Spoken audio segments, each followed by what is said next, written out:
புதுச்சேரி லாஸ்பேட்டை பகுதியில் ருத்ர வன்னியர் சங்கத்தின் சார்பில் சர்வதேச மகளிர் தின விழா உற்சாகமாக கொண்டாடப்பட்டது.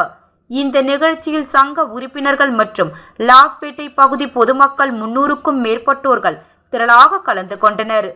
மகளிர் தினத்தை முன்னிட்டு லாஸ்பேட்டை பகுதியில் வசிக்கும் பெண்களுக்கு சேலைகள் உள்ளிட்ட பல்வேறு நலத்திட்ட உதவிகள் வழங்கி கௌரவிக்கப்பட்டனர்.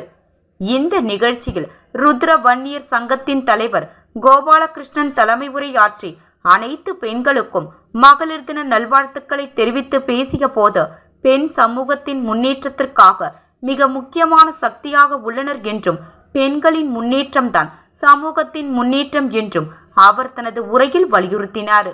மேலும் ருத்ர வன்னியர் சங்கம் 2018ஆம் ஆண்டு தொடக்கப்பட்டதில் இருந்து தொடர்ந்து 6வது ஆண்டாக மகளிர் தினத்தை சிறப்பாக கொண்டாடி வருவது குறிப்பிடத்தக்கது என்றும் அவர் தெரிவித்தார். இந்நிகழ்ச்சியில் கலந்து கொண்ட லாஸ்பேட்டை பகுதி பொதுமக்கள் தலைவர் கோபாலகிருஷ்ணன் மக்களின் நலனுக்காக தொடர்ந்து செயல்பட்டு வருகிறார் என்றும், மக்களுடன் நெருக்கமாக இருந்து பல சமூக நலத்திட்டங்களை முன்னெடுத்து வருவது பாராட்டத்தக்கது என்றும் தெரிவித்தனர்.